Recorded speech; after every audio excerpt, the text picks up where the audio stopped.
sont en train de faire des pieds et des mains également en allant voir tous les devins pour véritablement qu'on puisse en tout cas trouver la bonne eau bénite justement pour qu'ils puissent rester véritablement en l'état, autrement dit ne pas être condamnés au bout du compte. Mais je dis encore une fois et je m'arrête dans ma position, je ne change pas, je ne varie pas dans ma position.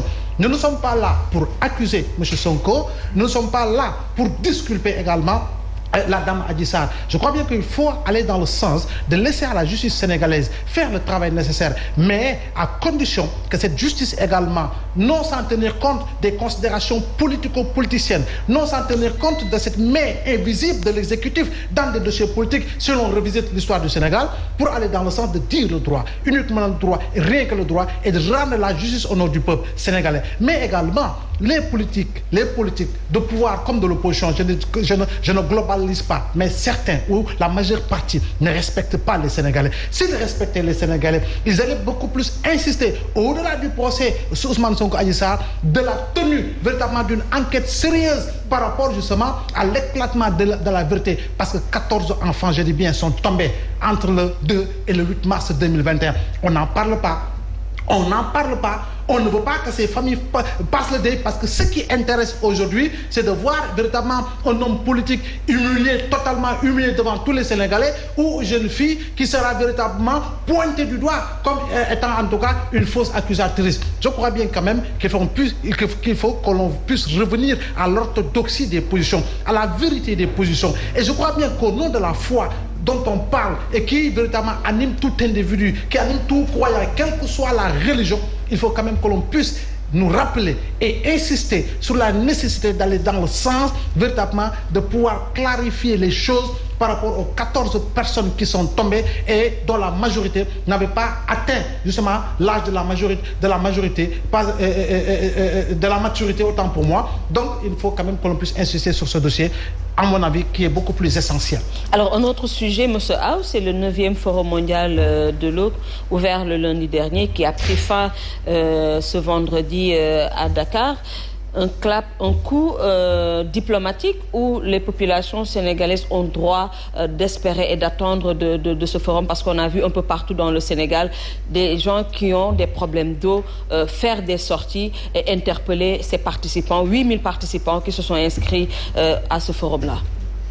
Déjà, on peut se féliciter donc, de la tenue de ce forum ici en Afrique subsaharienne, sachant que c'est la première fois que l'Afrique subsaharienne quand même accueille ce forum, qui a quand même regroupé pas mal de pays, pas mal de pays participants qui ont pu discuter sur la problématique de l'eau, qui est aujourd'hui quand même un vrai problème. Si les Nations Unies disent aujourd'hui qu'il y a plus de 2 milliards de personnes dans le monde qui n'ont pas accès à l'eau potable, ça c'est un problème. Et ça doit être un défi, ça doit nous pousser, nous aujourd'hui en Afrique, nous qui sommes le plus touchés, quand même à relever ce défi d'accès à l'eau potable de nos populations. Si on se balade un peu partout dans le Sénégal, mais on voit que c'est un réel problème. Vous voyez, vous allez dans un village, pour que ces populations aient accès à l'eau potable, il faut qu'ils fassent des kilomètres pour aller puiser dans des puits. Ça, c'est un problème. Et ça amène le problème de la sécurité, ça amène aussi le problème de la santé. Aujourd'hui, sans eau potable, eh bien, bonjour les dégâts. La santé, ça sera une question qui va encore rester. Et les populations aussi auront ce besoin quand même d'avoir cet accès, en tout cas à l'eau. Et s'il n'y a pas ce problème, le problème de la sécurité aussi va se poser.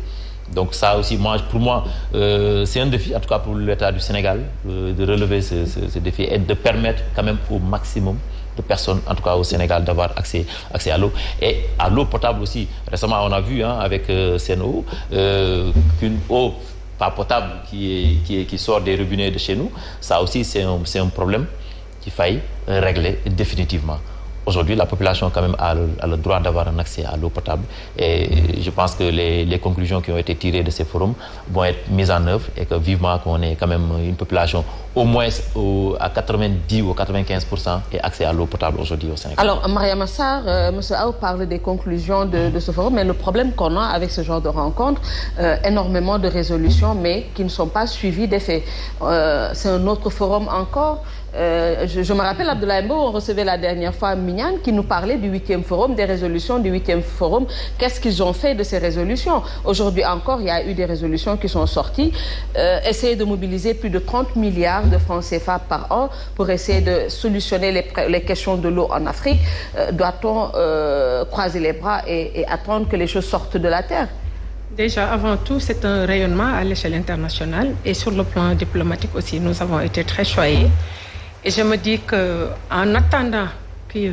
Mais en contrepartie, le Sénégal a donné de l'argent pour organiser ce forum. Ça n'a pas été un lobby diplomatique tout court. Mais c'est normal. L'État a casqué pour organiser ce forum-là. C'est normal, parce qu'on ne peut pas baisser les bras devant une telle opportunité, après tout. Il faut qu'il y ait des dépenses, un engagement de l'État montrant sa volonté, après tout. Mais au-delà de ça, je me dis que pour remédier au problème de l'eau, il y a les programmes PUDC et programmes PUMA qui facilitent relativement la distribution de l'eau à l'intérieur du Sénégal. C'était beaucoup plus drastique avant, mais maintenant, les choses commencent à bouger. Maintenant, les recommandations, comme on le dit, on peut, nous, en tant que Sénégalais, s'en charger. Mais Maria Massar, il y a énormément à dire et à redire dans l'hydraulique rurale. Oui. Même si l'État a fait énormément de pas, mais il y en a à dire et à redire. Tous les jours, on entend des populations récriminées par rapport à la gestion de l'hydraulique rurale. C'est normal, parce que l'eau est un problème, est un produit vital, c'est normal. Hein? Et puis, on les voit, ces femmes, elles sont relativement fatiguées, mais son Excellence, le président Macky Sall fait de son mieux parce qu'avec ces programmes, beaucoup de choses ont changé. Cependant, ce qu'il faut demander maintenant et exiger pour ne dire que cela, c'est la distribution, la qualité, l'équité dans la distribution à travers le territoire national. Et comme on le dit, la gestion aussi. Parce qu'il y a des parties du Sénégal où l'eau est gratuite. Mais on doit progresser parce que nous sommes entourés d'eau. Mais je me dis que petit à petit, l'oiseau fait son nid. La volonté y est. Parce qu'ils travaillent d'arrache-pied. Vous avez vu KMS 1, KMS 2, KMS 3. Tout ça, c'était pour voir comment remédier au manque d'eau. Les Sénégalais se plaignent certes, mais il y a des choses qui sont en train d'être faites, des démarches positives par rapport à cela pour y remédier définitivement. Mieux, il y a la société de désalinisation qui est en train d'être installée. C'est relativement compliqué, mais l'histoire de l'eau, ça concerne tout le monde, c'est à travers le monde. Tout le monde se plaint. Donc le peu qu'on a, on peut l'améliorer petit à petit et puis de là, on verra. Et mieux, moi, je proposerais même à son Excellence, le président Macky Sall, de progresser au lieu de donner le traitement de l'eau à des étrangers, essayer de booster les Sénégalais, privés, publics, partenariats, pour voir qu'est-ce qu'il y a lieu de faire. Parce que quand on a une démarche citoyenne, on est proche des populations, la réalité, on pourra la maîtriser carrément. Mais Mariam, c'est le souhait de la population parce que l'eau est un secteur de souveraineté. Oui, c'est on en a marre que ce secteur de souveraineté soit confié en partie à des étrangers. Moi, je suis vraiment séduite que ça soit... Oui, Amata. Moi, je crains que le chef de l'État ne se fâche contre Mariam. Non. Il ne se fâchera pas. Pourquoi? Parce que nous avons la liberté d'expression. Nous sommes des démocrates après tout. On le défend sur le plan politique, mais quand même, ça ne nous empêchera pas de prendre nos responsabilités et faire des suggestions. Ce sont des occasions à ne pas rater. Et je me dis qu'il sera pour, parce qu'il marche dans ce sens. Peut-être que ça, on ne dit pas tout.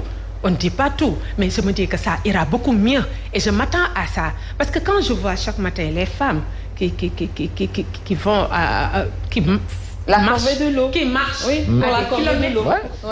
avec le programme PUDC, le programme PUMA, mais beaucoup de choses ont changé. Ça, vous l'avez remarqué. Mais comme on le dit, l'adage le dit en Wolof, Danu, Dajul Souf. Donc, il est sur la bonne voie, mais on peut toujours l'encourager, lui faire des propositions et aller dans ce sens où l'amélioration et la gratuité de l'eau, même au-delà, la gratuité de l'eau peut être possible. Mais il faudra beaucoup y travailler après tout. Abdoulaye Ngo, un succès diplomatique? Oui, d'accord, on devrait applaudir. Mais après, la population de Dakar attend encore de voir ses problèmes d'eau être réglés. La population de Diamniadio, pas loin de là où on organisait le forum. Le prochain forum 2024 en Indonésie, d'ici là, oui, c'est toujours les mêmes problématiques et ce sera toujours les mêmes problématiques. on continuera d'en parler. Et parce qu'au-delà justement des investissements qui étaient consentis, Madame a parlé du CAMES 3, il y a également des forages qui ont été véritablement construits à Dakar et pour véritablement booster